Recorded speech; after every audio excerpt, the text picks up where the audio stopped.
नमस्कार, मैं रचना शर्मा। चढ़ती कला टाइम टीवी देख रहे हैं सभी दर्शकों का स्वागत करती हूं। आप देख रहे हैं हरियाणा के समाचारों की शुरुआत से पहले एक नजर आज की मुख्य सुर्खियों पर।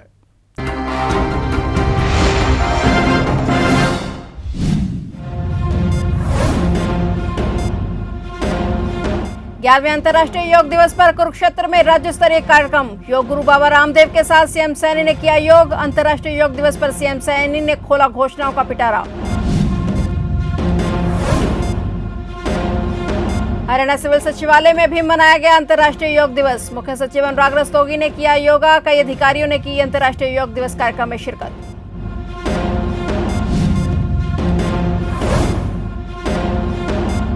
ऊर्जा मंत्री अनिल विज का राहुल गांधी पर करारा प्रहार। कहा, कांग्रेस नेता राहुल गांधी पाकिस्तान के प्रवक्ता।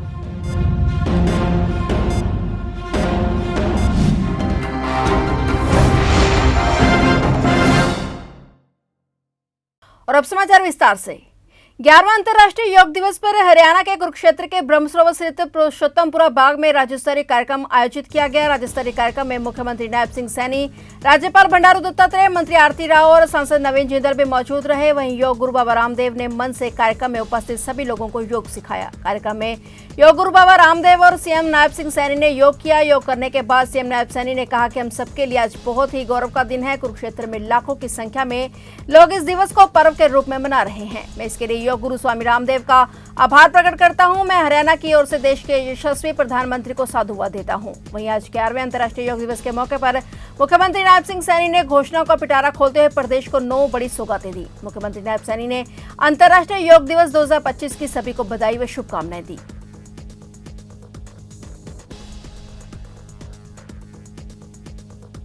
हम श्री कृष्ण आयुष विश्वविद्यालय कुरुक्षेत्र में अंतर्राष्ट्रीय ध्यान केंद्र के लिए एक विशाल हॉल का निर्माण कराएंगे, इसकी घोषणा मैं करता हूं। हरियाणा के विश्वविद्यालयों में योग पर शोध को बढ़ावा देने के लिए योग लेखक प्रोत्साहन योजना लागू की जाएगी, जिसके तहत हर वर्ष उत्कृष्ट लेखकों को राज्य सम्मान प्रदान किया जाएगा, इसकी भी मैं घोषणा करता हूं। प्रदेश में 883 योग एवं व्यायामशालाएं खोली गई हैं। इस वित्त वर्ष में प्रदेश में 100 नई योग और व्यायामशालाएं ये खोली जाएंगी, इसकी भी मैं घोषणा करता हूं। सभी सरकारी स्कूलों में विद्यार्थियों के योग प्रदर्शन का मूल्यांकन क्रेडिट आधारित परीक्षा प्रणाली के रूप में किया जाएगा।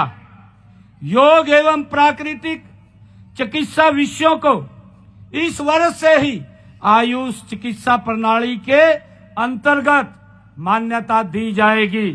इन विषयों के चिकित्सकों का राजकीय पंजीकरण भी आरंभ किया जाएगा, इसकी भी मैं घोषणा करता हूं।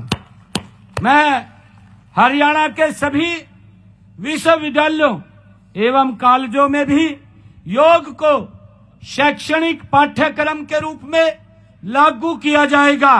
इसके लिए एक समान योग पाठ्यक्रम शीघ्र तैयार कर लिया जाएगा, इसकी भी मैं घोषणा करता हूं।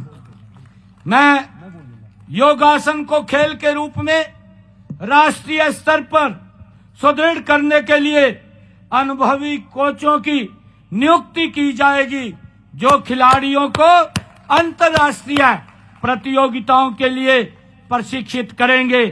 खेल विभाग में 40 योग शिक्षकों की भर्ती प्रक्रिया शीघ्र ही शुरू की जाएगी, इसकी भी मैं घोषणा करता हूं। हरियाणा के मुख्य सचिव अनुराग रस्तोगी ने कहा कि योग केवल एक शारीरिक गतिविधि नहीं है, बल्कि एक समस्त अनुशासन है जो शरीर, मन और आत्मा के बीच संतुलन को बढ़ावा देता है। मुख्य सचिव अनुराग रस्तोगी 11वें अंतर्राष्ट्रीय योग दिवस के अवसर पर हरियाणा सिविल सचिवालय द्वारा हरियाणा निवास में आयोजित योग कार्यक्रम में बतौर मुख्य अतिथि शिरकत करने पहुंचे थे। कार्यक्रम में राज्य सरकार के विभिन्न विभागों के अधिकारियों और कर्मचारियों ने इस कार्यक्रम में उत्साहपूर्वक भाग लिया, जो शारीरिक और मानसिक स्वास्थ्य के प्रति बढ़ती जागरूकता को दर्शाता है। मुख्य सचिव ने कहा कि अगर हम में से हर कोई हर दिन योग और टहलने के लिए थोड़ा सा समय निकालता है, तो इससे हमारी फिटनेस, फोकस और ऊर्जा के स्तर में काफी सुधार होगा। मुख्य सचिव ने अधिकारियों और कर्मचारियों से योग को दैनिक अभ्यास के रूप में अपने जीवन में शामिल करने का आग्रह किया। इस मौके पर प्रतिभागियों ने प्रधानमंत्री नरेंद्र मोदी और मुख्यमंत्री नायब सिंह सैनी द्वारा अंतर्राष्ट्रीय योग दिवस पर दिए गए संबोधन को भी सुना।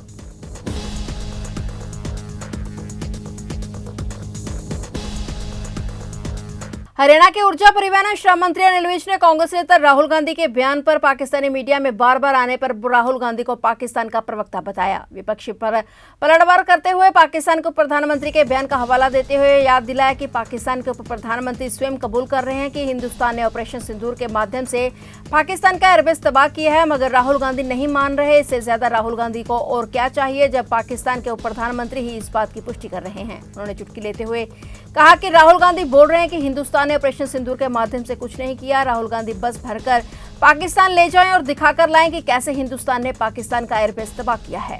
देखिए, राहुल गांधी पाकिस्तान के प्रवक्ता हैं। जैसे हमारे देश में हमारे प्रवक्ताओं के बयान चलते हैं, पाकिस्तान में उनके प्रवक्ता के चलते हैं। आज पाकिस्तान के डिप्टी प्राइम मिनिस्टर ने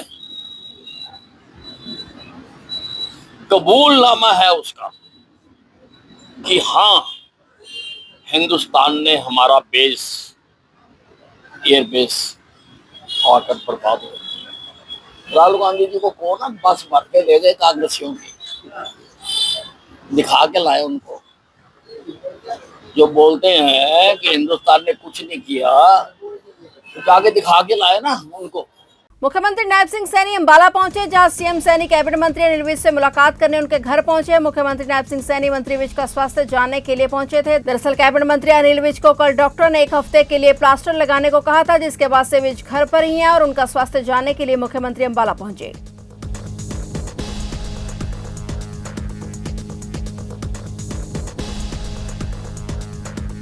देश भर में आज अंतर्राष्ट्रीय योग दिवस मनाया जा रहा है और इसी कड़ी में अंबाला में भी कार्यक्रम का आयोजन किया गया, जिसमें राज्यसभा सांसद सुभाष बराला ने शिरकत की और सभी के साथ मिलकर योग किया। और इस दौरान सुभाष बराला ने कहा कि आज बहुत ही खुशी की बात है जब पूरे देश में करोड़ों लोग योग की अपना रहे हैं और आज अंबाला में भी हजारों की संख्या में लोगों ने मिलकर योगा किया है। योग न सिर्फ हमें फिट रखता है बल्कि शरीर तंदुरुस्त भी बना रहता है और योग मनुष्य को मनुष्य से जोड़ने का काम करता है।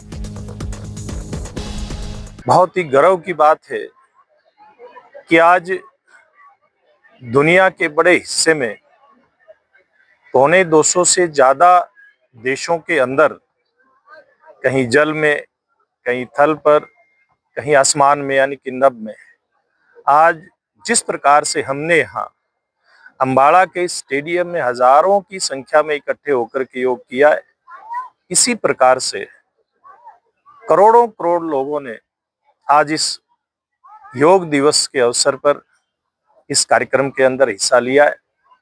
ये हम भारतवासियों के लिए बहुत ही गर्व के पल हैं। जननायक जनता पार्टी के संगठनात्मक विस्तार को लेकर प्रदेश के पूर्व उप मुख्यमंत्री दुष्यंत चौटाला जगाधरी पहुंचे और कार्यकर्ताओं के साथ संगठन मजबूती को लेकर चर्चा की। इस दौरान उन्होंने पत्रकारों से बातचीत करते हुए बताया कि पार्टी का ढांचा लगभग तैयार हो चुका है और अब खंड स्तर तक संगठन विस्तार अंतिम चरण में है। पुराने साथियों को वापस जोड़ा जा रहा है, नए लोगों को भी जोड़ा जा रहा है ताकि संगठन को और मजबूत किया जा सके। तो पार्टी का सदस्यता अभियान पूरे प्रदेश भर में चलाया गया डॉक्टर अजय सिंह चौटाला जी की अध्यक्षता में, और उसके बाद निरंतर प्रदेश के अलग अलग जिलों में गांव लेवल तक, शहर के वार्ड लेवल तक पार्टी संगठन को कैसे बढ़ाया जाए, आगे कैसे ले जाया जाए, इस पर कार्यकर्ताओं से विचार विमर्श भी किया जा रहा है और नए सदस्यों को निरंतर संगठन के साथ जोड़ा भी जा रहा है। और उसी को आगे ले जाते हुए आज यमुनानगर जिले के अंदर कई जगह नए साथियों के साथ साथ जो साथी हमसे पीछे अलग हुए, कारण कुछ हो, आज उनको घर वापस लाने का काम भी किया जा रहा है। और मुझे खुशी है कि प्रदेश के 22 जिलों में निरंतर 15 से लेकर आज 20 तारीख सदस्यता अभियान को गति के साथ बूथ लेवल पर ले जाने का काम किया जा रहा है। अभी इलेक्शन कमीशन ने भी बूथ लेवल एजेंट सभी पॉलिटिकल पार्टी से मांगे और साथियों से ये भी आग्रह किया कि साथ इस सदस्यता अभियान के BLA की प्रक्रिया भी पॉलिटिकल पार्टी के तौर पर जननायक जनता पार्टी के साथ ही 19,700 जो हमारे बूथ हैं उनके ऊपर गति के साथ आगे ले जाने का काम करें। मुझे पूर्ण विश्वास है कि जो टारगेट डॉक्टर अजय सिंह चौटाला जी ने 22 के 22 जिलों में पार्टी के सभी हल्का जिला प्रधानों को, सभी प्रभारियों को दिए, बेहद अच्छे तरीके से उनको पूरा भी किया जाएगा। और उसके साथ साथ जैसे ही अभियान समाप्त हो, स्टेट, डिस्ट्रिक्ट और हल्का लेवल तक पार्टी के संगठन हम पूरी तौर पर कंप्लीट भी करें। कष्टनिवारण समिति की बैठक के दौरान उस समय भावुक पल देखने को मिला जब सडोरा से कांग्रेस विधायक रेणु बाला का दर्द छलक उठा। विधायक ने मंच पर मंत्री कृष्ण बेदी के सामने अपनी पीड़ा रखते हुए कहा कि प्रशासन की ओर से उन्हें समिति की बैठकों में आमंत्रित नहीं किया जाता। उन्होंने स्पष्ट शब्दों में कहा कि ना तो उन्हें कोई मैसेज भेजा जाता है और ना ही कोई कॉल और ना ही कोई सूचना दी जाती है। विधायक के सवाल पर मंत्री कृष्ण बेदी ने कहा कि बहन जी, जब भी मैं आता हूं तो आपको खुद फोन करता हूं समिति में आने के लिए। और इस पर रेणु बाला ने सहमति जताई और कहा कि आपका फोन जरूर आता है, यह बात सत्य है, लेकिन प्रशासन की ओर से कोई सूचना नहीं मिलती। इस बातचीत के दौरान रेणु बाला की पीड़ा और नाराजगी साफ झलक रही थी। उपायुक्त यमुनानगर पार्थ गुप्ता ने गांव राइया बाला और नागलपट्टी में लेदा खादर में बाढ़ राहत कार्यों का जायजा लिया और वहीं इस मौके पर उन्होंने कहा कि जो भी सरस्वती नदी का पानी रोकेगा या सरस्वती में गंदगी डालेगा उस पर कार्रवाई होगी। सरस्वती नदी को लेकर सिंचाई विभाग के अधिकारियों को दिशा निर्देश दिए गए हैं। वहीं शहरवासियों से अपेक्षा की गई है कि सफाई का ध्यान रखें। उन्होंने कहा कि अब सरस्वती नदी के साथ चलने वाले गंदे पानी कोई डैम और लगभग सारा पानी डाइवर्ट हो गया है और अब जिस भी कॉलोनी और क्षेत्र का पानी गंदा था वहां सरस्वती नदी में ना डालकर वह इस ड्रेन में डाला जाए। और सरस्वती बोर्ड विभाग ने लगभग सारे पॉइंट बंद कर दिए हैं। फिर भी कोई लगता है तो कृपया इसको जानकर इसे सरस्वती बोर्ड को दी जाए ताकि सरस्वती नदी में साफ पानी चला जा सके और गंदे नाले में केवल गंदा ही पानी जाए। अस्वस्थ ठेका कर्मचारी यूनियनों का धरना 11वें दिन में प्रवेश कर गया है। धरने के अध्यक्ष जिला प्रधान विजय कुमार ने बताया कि कर्मचारी पिछले 10 से 12 वर्षों से अपनी सेवा वार्ड सेवक के रूप में निभा रहे हैं। ठेकेदारों में प्रशासन के द्वारा इन कर्मचारियों की पोस्ट बदल दी गई थी जो कि इन कौशल रोजगार निगम पर भी चढ़ा दी गई, लेकिन यह कोई टेक्निकल पोस्ट नहीं है जो कि ग्रुप डी में डाल दी जाती है। और अगर यह कर्मचारी अपनी सेवाएं लगातार अधिकारी की निगरानी में दे रहे हैं तो इनको ये पोस्ट देने में क्या मुश्किल है। कर्मचारियों की यही मांग है कि इन्हें पहले की तरह काम पर रखा जाए या सभी कर्मचारियों को इसमें लगाया जाए। हमारा धरना पिछले 10-12 दिनों से लगातार चल रहा है और लोकल प्रशासन यहाँ पे हमारी सुनवाई करने की बजाय अपनी जिद पे अड़ा हुआ है। हम लोग कोरोना योद्धा हैं, हम सेवाएं देना चाहते हैं। पिछले 10-12 दिन से यहाँ पे अस्पताल के अंदर मरीजों को आ रही दिक्कत हो रही है। काम तो 10-12 साल से हम वैसे ही कर रहे थे, लेकिन ठेकेदारों के या प्रशासन के द्वारा जो हमारी पोस्टें बदली गई हैं उसको लेकर हमारा ये धरना चल रहा है। और हम यहाँ के लोकल प्रशासन से ये मांग करते हैं कि जैसे पहले कोई काम चल रहा था हम वैसे ही काम करना चाहते हैं। स्वास्थ्य मंत्री का जो लेटर आया था वो पूरे हरियाणा के लिए आया था, या तो फिर अगर उस लेटर के हिसाब से काम करना है तो वो लेटर पूरे हरियाणा में लागू होना चाहिए।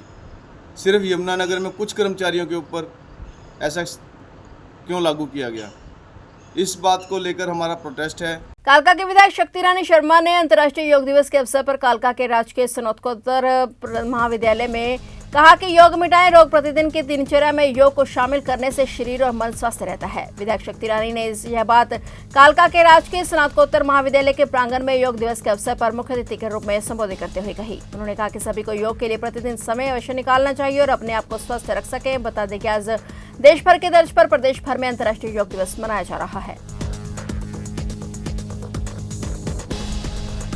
विश्व भर में अंतर्राष्ट्रीय योग दिवस की धूम है। इसी कड़ी में व्यासपुर में भी योग दिवस पर आयोजित कार्यक्रम में मुख्य अतिथि के रूप में मेयर सुमन बहमनी पहुंची। उन्होंने कहा कि सैकड़ों लोगों के साथ आज योग किया जा रहा है।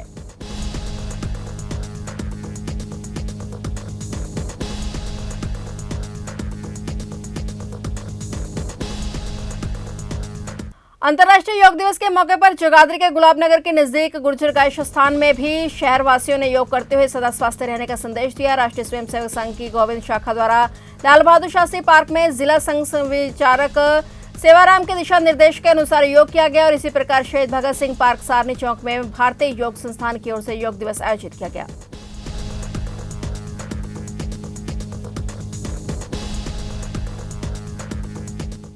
देश भर में अंतर्राष्ट्रीय योग दिवस उत्साह के साथ मनाया गया। विभिन्न जगहों पर योग के कार्यक्रम आयोजित किए गए। वहीं लिबर्टी की ओर से भी योग दिवस पर योग कार्यक्रम किया गया। लिबर्टी के पदाधिकारियों और कर्मचारियों ने मिलकर योग किया और लोगों को स्वस्थ रहने का संदेश दिया। इस मौके पर लिबर्टी के सीईओ ने कहा कि देश के प्रधानमंत्री नरेंद्र मोदी ने भी योग को घर घर पहुंचाने का संदेश दिया है। हमें योग को अपनी दिनचर्या में शामिल करना चाहिए। फिलहाल हरियाणा के समाचारों में इतना ही। और नए समाचारों के साथ फिर से हाजिर होंगे। तब तक के लिए देखते रहिए चढ़ती कला टाइम टीवी।